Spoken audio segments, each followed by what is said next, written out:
नमस्कार दोस्तों, आज हम बात करते हैं रियोस्टेटिक ब्रेकिंग की यानी कि डायनामिक ब्रेकिंग के बारे में। डायनामिक ब्रेकिंग का कंट्रोल सर्किट पहले बना दिया है। आज डायनामिक ब्रेकिंग का पावर सर्किट देखते हैं कैसे काम करता है। कंट्रोल सर्किट भी मैं इसी वीडियो के अंत में डिस्क्रिप्शन में उसका लिंक दे दूंगा, तो उसमें से आप कंट्रोल सर्किट भी देख लेना और ये भी समझ लेना। तो जैसा कि डायनामिक ब्रेकिंग नाम से स्पष्ट है, डायनमो की तरह जो मोटरें काम करती है और उसके जो करंट पैदा होता है उसको डायनामिक ब्रेकिंग कहते हैं। ये किस सिद्धांत पे काम करती है? जैसे आर्मेचर घूम रहा है, मोटरें तो घूम रही है, जब गाड़ी रोलिंग में चलती है, रोलिंग में घूमती है तो आर्मेचर घूम रहा है, आर्मेचर एक्सल के साथ लगा हुआ है और उसमें एक करंट इंड्यूस होता है। तो लेंजेस लॉ का जो सिद्धांत है, जो इंड्यूस करंट पैदा होता है, जिसके कारण वो पैदा होता है उसी का विरोध करता है। तो यहाँ भी इंड्यूस करंट जो पैदा होता है वो आर्मेचर का विरोध करता है।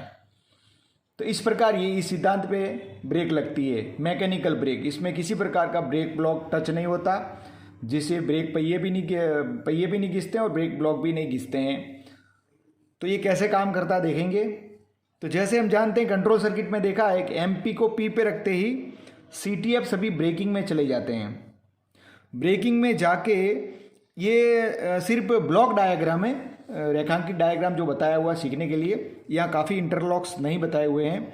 तो ब्रेकिंग में जाते ही क्या होगा, ये ट्रैक्शन मोटरों की फील्ड है, ये पूरी की पूरी फील्ड सीरीज में जुड़ जाएगी।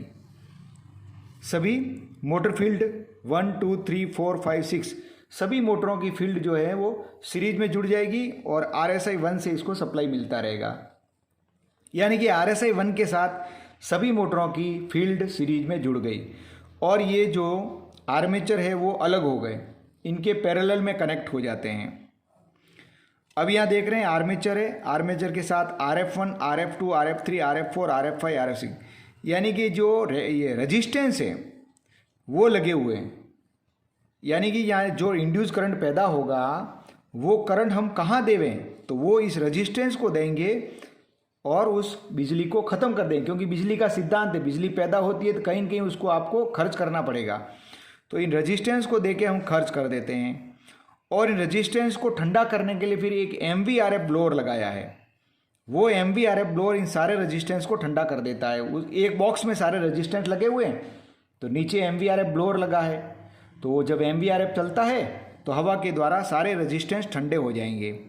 ये MVRF RF2 के पैरेलल के साथ ही, यानी कि आर्मेचर नंबर 2 के साथ में ही MVRF लगा हुआ है।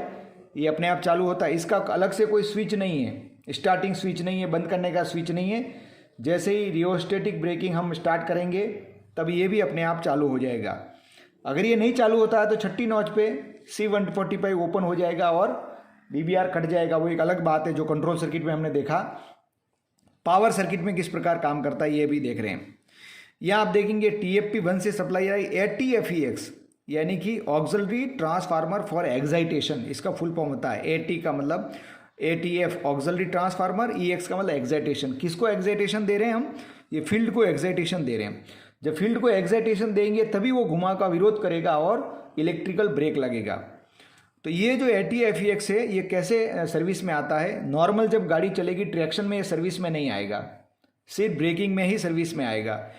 तो क्यों नहीं आएगा? क्योंकि जैसे MP को P पर रखते हैं C145 कॉन्टेक्टर क्लोज होता है, तो क्लोज होता है, ये जब क्लोज होगा तो ही ये ATFEX सर्विस में आएगा और स्टेप डाउन करके ये सप्लाई जो है इधर से RSI 1 के साथ जुड़ेगी और AC से DC बनकर ट्रैक्शन मोटरों को मिलेगी और ट्रैक्शन मोटरों की फील्ड एक्साइटेशन होगी। यहाँ पे देखो CTF रनिंग का इंटरलॉक यहाँ पे एक लगा हुआ है। जैसे CTF ब्रेकिंग में जाएगा ये इंटरलॉक खुल जाएगा, यानी यहाँ से जो TFP पूरा का पूरा सर्विस में था वो कट पैदा हो गया और यहाँ से ये क्लोज हो गया तो ये सप्लाई बन गई ऐसे। तो इस प्रकार ये सप्लाई जाएगी और ATFEX सर्विस में आ जाएगा। यहाँ पे ये ट्रैक्शन मोटरों की जो फील्ड कॉइल है, इस फील्ड कॉइल की ओवर करंट से सुरक्षा के लिए हमने QE रिले लगाई है, जिसका मैक्सिमम करंट 900 एम्पियर है। और आर्मेचर की सुरक्षा के लिए हमने QF1, हर एक आर्मेचर के लिए अलग अलग QF1 और QF2, यानी कि TM1 2 3 के लिए QF1 और TM इसके लिए QF2 दोनों मोटरों में लगा दिए, यानी कि 1 और 4 पर QF लगाई। इसका सेटिंग जो है 850 एम्पियर है। जब भी हम DBR लगाते हैं तो इसको पूरे सर्किट को यानी कि RSI 1 से ही सप्लाई मिलती है और कोई भी पे अर्थ फॉल्ट होगा तो QOP 1 ही उस समय अर्थ फॉल्ट से सुरक्षा करेगी। यानी कि दो जो ब्लॉक की अलग अलग सप्लाई जाती है वो अलग अलग सप्लाई नहीं जाएगी, जबकि एक से ही सप्लाई जाएगी। तो इस प्रकार जैसे जैसे हम एक्साइटेशन बढ़ाते जाएंगे, वोल्टेज बढ़ाते जाएंगे, तो जो करंट का प्रभाव है यानी कि जो ब्रेक लगने का प्रभाव है वो बढ़ता जाएगा और डायनामिक ब्रेक लगता जाएगा।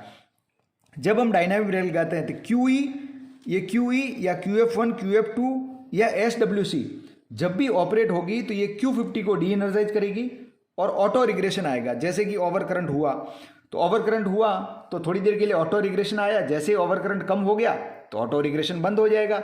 इस प्रकार सुरक्षा करती है QF1, QF2, QE और SWC भी इसी प्रकार सुरक्षा करती है। यानी कि इसमें एकदम कटेगा नहीं। कटेगा कब? जब MVRF काम नहीं करेगा या थर्मल रिले काम नहीं करेगी, मतलब टेम्परेचर ज़्यादा हो जाएगा।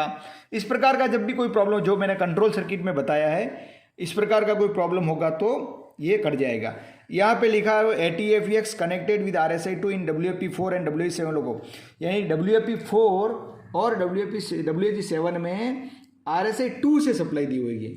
ये RSI जैसे यहाँ 1 से दी है WG5 में, तो उसमें 2 से दी हुई। जब 2 से दी हुई है तो अर्थ फॉल्ट वगैरह कुछ होगा तो 2 ही सुरक्षा करेगी, QOP2 उस समय के लिए इस प्रकार सुरक्षा करेगी। तो इसमें प्रतिबंध कैसे लागू होता है जब अपन को DBR नहीं लगाना? तो कैसे नहीं लगाना? जब कोई भी ट्रैक्शन मोटर आइसोलेट कर दी हो, क्योंकि हम देख रहे हैं सभी मोटरें सीरीज में जुड़ती है, तो आपने आइसोलेट की है तो किसी न किसी की खराबी के कारण आइसोलेट की होगी, और अगर आप जैसे डायनेमिक ब्रेक लगाओगे तो खराबी वाली मोटर सर्विस में आएगी, फिर से फॉल्ट पैदा होगा। इसलिए कोई भी ट्रैक्शन मोटर हमने अगर आइसोलेट की हुई है तो DBR नहीं लगाएंगे। कोई भी RSI ब्लॉक भी अगर आइसोलेट किया तो भी DBR नहीं लगाएंगे। Q50 की सर्किट में कोई खराबी है तो भी DBR नहीं लगाएंगे। Q50 वेज किया है तो भी DBR नहीं लगाएंगे। इस प्रकार की कुछ साथियाँ 20 kmph से कम स्पीड है तो भी DBR नहीं, क्योंकि उसमें प्रभाव नहीं होता उसका। तो इस प्रकार DBR के सर्किट के बारे में हमने संक्षिप्त तरफ से जानकारी प्राप्त की। मैंने और भी वीडियो बनाए हैं, वो भी आप चैनल पर जाकर देख लीजिएगा। ये वीडियो मैं चलते फिरते बनाता हूँ, इसके लिए ज़्यादा एक्यूरेसी की आशा न रखें। धन्यवाद।